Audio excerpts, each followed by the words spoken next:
Medical insurance പദ്ധതിയായ മെഡിസിപ്പിന്റെ premium തുക കൂട്ടി സർക്കാർ ഉത്തരവിറക്കിയതിനു പിന്നാലെ പ്രതിഷേധം ശക്തം. ജീവനക്കാർക്ക് DA കുടിശ്ശികയും ശമ്പള പരിഷ്കരണവും അനുവദിക്കാതെയാണ് പ്രീമിയത്തിന്റെ പേരിൽ വൻതുക അന്യായമായി ഈടാക്കിയതെന്നാണ് സംഘടനകൾ പറയുന്നത്.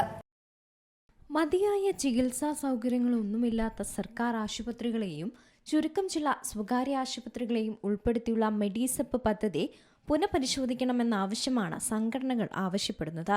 ജീവനക്കാർക്ക് DA കുടിശ്ശികയും ശമ്പള പരിഷ്കരണവും അനുവദിക്കാതെയാണ് പ്രീമിയത്തിന്റെ പേരിൽ വൻതുക അന്യായമായി ഈടാക്കുന്നത്.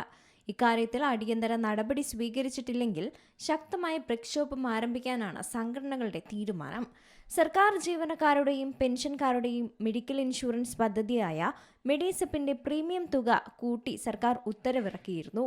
2026 ജനുവരി മുതൽ 2028 ഡിസംബർ വരെ പദ്ധതി കാലാവധി നീട്ടിയിട്ടുണ്ട്. ഓറിയന്റൽ ഇൻഷുറൻസ് കമ്പനിയുമായി കരാർ ഒപ്പുവയ്ക്കുകയും ചെയ്യും. വർഷം 8,237 രൂപയും 18% GSTയുമാണ് പ്രീമിയമായി നൽകേണ്ടത്. മാസം 810 രൂപ നിരക്കിൽ ഡിസംബറിലെ ശമ്പളം മുതൽ വർദ്ധിപ്പിച്ച പ്രീമിയം പിടിക്കും.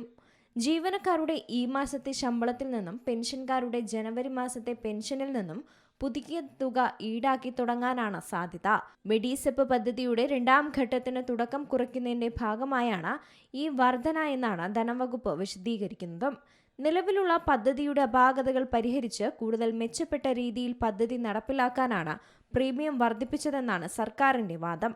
എന്നാൽ ജീവനക്കാർക്ക് DA കുടിശ്ശികയും ശമ്പള പരിഷ്കരണവും അനുവദിക്കാതെ പ്രീമിയത്തിന്റെ പേരിൽ വലിയ തുക അന്യായമായി ഈടാക്കുന്നുവെന്നാണ് സംഘടനകൾ ഒന്നാകെ പറയുന്നത്. അതിനായി വലിയ രീതിയിലുള്ള പ്രക്ഷോഭങ്ങൾ ആരംഭിക്കാനിരിക്കുകയാണ് സംഘടനകളും. News desk C Malayalam news. ഏറ്റവും പുതിയ വാർത്തകളും വിശേഷങ്ങളും വിരൽ തുമ്പിലറിയാൻ സി മലയാളം ന്യൂസ് എല്ലാ ഡിജിറ്റൽ പ്ലാറ്റ്ഫോമുകളിലും ലഭ്യം.